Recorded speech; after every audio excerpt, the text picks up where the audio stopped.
안녕하세요. 안녕하세요. 영화를 쪼물락거리는 시네 마사지 인사드립니다. 안녕하십니까. 안녕하십니까. 우리가 오늘 주제로 둘 영화 제목은 결혼 이야기.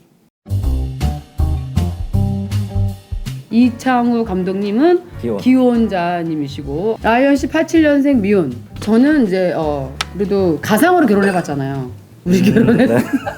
내가 그때 결혼했으면 결혼 10년 차다. 뭔지 알죠? 이 이쁜 포스터만 보고 달콤한 이야기겠구나 하고 틀었는데 그쵸. 초반에는 달콤한 네. 로맨스 코미디물처럼 네. 찰리는, 서로의 시점에서 찰리는 어떻고 이런 설명한- 예쁜 얘기 나오잖아요. 맞아. 근데 한 3분이 지나자마자부터 갑자기 이 영화 참 근데 모든 영화 보면 나는 항상 결론이거든. 형 있을 때 잘하자. 먼 훗날 우리도 그랬잖아. 대화가 확실히 응. 있을 잘 때 돼야. 대화를 안 해. 부부가 맞죠? 네. 부부가 대화를 많이 안 하지 않나? 저는 경험이 없기 때문에. 죄송해요. 제가 라이언 씨를 쳐다보고 얘기했어요. 죄송해요. 그래도 나도 같은 여자지만 DNA가 다르다는 걸 확실하게 알았어. 알아주길 바래. 맞아요. 남자들은 왜 삐진지를 모르잖아. 네. 근데 이거를 왜 하는지를 모르는 게 더 신기한 거야 여자들은. 근데 나 이거 좀 기분 나빴어. 좀 그렇지 않아?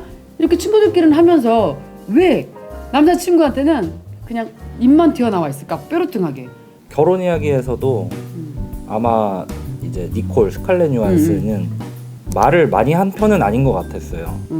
그래 맞아. 아담 드라이버 맞아. 찰리한테. 너무 딱 평범한 부부 느낌이 있어. 스타트 네. 자체가. 아마 니콜도 좀 그거를 알아주면은 좋겠다라는 마음이 있었던 것 같은데 맞아. 아담 드라이버는 연출자잖아요 또. 그러다 보니까 말하는 직업이고 명령하는 직업이고. 이게 선입견일 수도 있는데 그런 연출하시는 분이잖아요. 좀 예민하고 뭔가 이렇게 좀 디테일하지만 자기 부인한테는 생활. 또 그렇게 디테일하지 않잖아요. 뭐 신경 쓰지 않고 어떻게 보면은 무뚝뚝하면서 그러면서 또 내연녀는 있고. 알아보니까 노아 바운백 감독님이 실제 이제 자기 경험담에서 그러니까 난 그게 궁금했어. 이 영화의 감독님이 실제 경험담에서 했다고 오픈을 했는데 이게 좀 아메리카 마인드인지 모르겠지만 부인도 이거를 봤을 것이고 아니면 네. 뭐 그거에 손가락질 당하거나 뭐 막 이렇게 커지진 않았어요. 이슈가 안 됐어요. 뭐 그런 것 같아요. 그리고 현 부인하고도 그런 거를 그렇게 오픈하면서 그냥 쿨하게 서로 합의하에 일단 이 영화 성공시키자고 네. 이거였나? 쿨하게 뭐 그렇게 하시는 것 같더라고요. 노아 바운백 감독의 가십거리로 단순하게 보기보다는 나름 인류 반열에 올라 있으면서도 또 연극이나 다른 장르를 고민하면서 본인이 겪어왔던 일들을 정말 디테일하게 뽑아낼 수 있었던 그 경험이 고스란히 녹아있는 대본이라고 저는 생각을 하거든요. 사실 이 결혼 이야기에서도 찰리는 항상 자기 입장에서 얘기를 해요. 우리가 잘 되려고 했던 거고 그러기 위해서 나는 극단히 최선을 다했던 거고 그 극단 안에 너도 배우로서 들어와서 최선을 다했고 잘해줬고 내가 잘못한 게 뭐냐라고 하는데 스칼렛 요한슨 같은 경우에는 우리라는 테두리 안에 있다 보니 이게 맞겠지. 우리는 또 살아남아야 되고 돈을 벌어야 하고 남편이 자리를 잡아야 본인도 자리를 잡을 수 있다는 이런 뭐 기본적인 대전제 안에서 희생을 해왔는데 남편은 일을 해야 되고 일을 해서 먹여 살려야 되기 때문에 내 일에 대해서는 정당하다는 얘기를 하는 건데 그게 지금 대한민국의 남편분들이 지금은 많이 나아졌다고 하더라고요. 내가 이래야지 돈 벌지 이러면서 이제 집에 잘 안 들어가고 좀 불만을 갖는 또 부인한테 화를 내게 되고 돈을 좀 덜 벌고 가족과 보내느냐 아니면 돈을 더 벌고 이렇게 하는데 이게 부인에 따라 다르다며요. 아니야 집에 안 들어와도 돼. 돈 벌어. 돈 꼬박꼬박 벌어서 제발 생활비만 잘 보내. 이런 또 부인이 있는가 하면 나는 돈 덜 벌어도 되니까 우리 아이들과 우리가 더 외식해주는 게 더 좋아. 이런 분이 이게 좀 케바케인 것 같더라고. 그래서 정답이 없는 것 같더라고. 그 사정마다 다 다르지 않을까요? 그러니까 이걸 사정마다 다르긴 한데 제 경험으로는 결혼한 지 10년 넘어가잖아. 네네네. 오랜만에 일찍 퇴근했으니 집에 와서 뭐 가족들이랑 식사도 하고 이럴 수는 있는데 그걸 저녁이어야 하고 그 저녁이어야 하고 점심 때 일찍 퇴근해서 밥 달라 그러면은 혼나요. 실제 이 영화 같은 경우에는 주인공들이 감정을 표출하거나 변호사들이 개입해서 괴롭히거나 이런 씬들이 나올 때 원테이크로 롱테이크를 많이 찍거든요. 맞아. 이 영화를 보면 사람들이 정말 잊지 못하는 법원에서 개싸움 한번 하고 아무렇지도 않은 척 만났던 두 부부가 집에서 정말 개싸움을 하잖아요. 맞아. 진흙탕 싸움. 씬을 50번 넘게 찍었다고. 맞아. 그때마다 벽을 깨부셔야 돼요. 근데 너무 잘. 감독 입장에서 봤을 땐 한 번, 두 번 가면서 점점 감정이 좋아지거나 네. 깊어지거나 하면 더 찍고 싶은 욕망이 생기는데 맞아.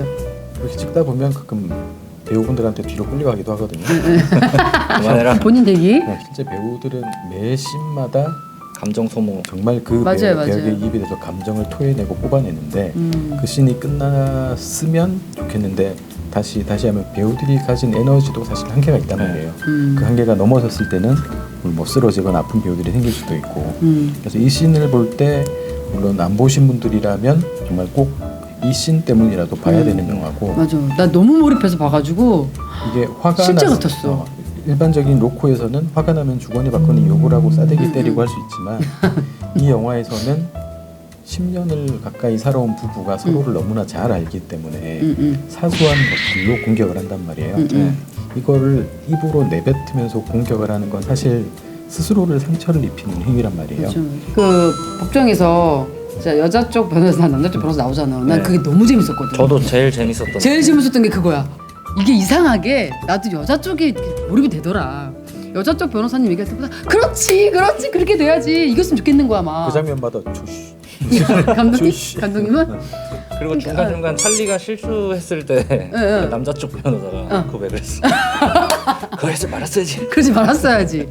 근데 그런 거 보면서 남자 변호사도 자기 남자 쪽 의뢰인이 잘못한 걸 알지만 요구를 이기게 하기 위해선 이렇게 하는구나 이런 걸 보게 되더라. 일단 그 여자 변호사가 빨간 힐 신고 있다가 벗어 던지고 네. 소파에 맨발 올라갈 때부터 싫었어. 왜 난 너무 통쾌했는데 너무 통쾌하고 할 말 다 하고 권리를 얘기하는 느낌이 들었어. 이게 좀 결국에는 어쨌든 그런 결혼 법정 공방에서 이혼 전문 변호사 그분들이 이제 세계관에서 제일 센 분들끼리 맞붙은 거죠. 맞아. 서로 막 경계하는 절대 사이. 안 지는. 너무 궁금했어. 제일 인상적이었던 장면은 그 서로 이제 이혼 소송이 다 끝나고 났을 때 니콜은 니콜 집에서 파티하듯이 이렇게 맞아. 밝은 분위기에 맞아, 그 그랬고. 연극 공연 올리듯이 다시. 하고 찰리는 이제 쓸쓸하게 극단 단원들과 술 한잔 하면서 그 술집에서 이제 또 맞아. 노래를 하시잖아요.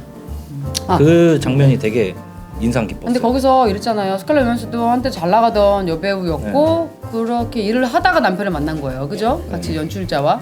근데 중간중간에 약간 자기 와이프를 조금 디스하는 내용들이 저는 사실 기분 나빴거든요. 너 나 아니었으면 네가 여기까지 올라갔겠냐. 네가 나를 만남으로써 네가 더 멋진 여배우가 됐고 이름을 알렸다. 상을 탔을 것이다. 이런 게 솔직히 좀 불쾌했어요. 듣기에는. 어떻게 보면은. 난 통쾌하던데. 통쾌하다고요? 감독님이랑 저랑 의견이 안 맞는 것 같은데. 감독님의 입장과 네, 저의 배우를 바라는 결혼 이야기를 바라보는 데는 정말 남자 여자 네. 두 가지 시각이 존재하는데 여자분들 같은 경우에는 좀 더 이런 문제에 냉철하게 대처를 하고 물론 감정적인 일이지만 이런 것들을 준비한 다음에 이젠 안 되겠구나라고 일을 터뜨리는 시점에 사실 바보 같은 남자들은 모르고 있단 말이에요. 자기가 뭘 잘못해야 하는지 모르고 있고 나중에 뒤늦게 이제 확 오잖아요. 그 마지막에 바에 가서 마이크 붙잡고 노래 불러본들 이미 도장을 이미 찍었고 끝난. 그래서 딱 둘의 이제 앞으로의 삶의 방향이 어떻게 되겠다가 딱 그 장면에서 보여지기 때문에 평안하게 표정이 정말 다 평안해서. 근데 그 편지 얘기 뺄 수 없죠. 스칼렛 요한슨이 자기 남편 처음 만났을 때 이야기가 그 편지 썼잖아요. 그죠? 네, 스칼렛 요한슨의 편지를 애당초 처음에 읽을 수 있다라면 봉합에 실마리는 있지 않았을까라는 생각을 했었는데 요번에 다시 보면서 느낀 건 사실 이혼을 해도 네. 뭐 나쁘게 이혼하건 정말 맞아.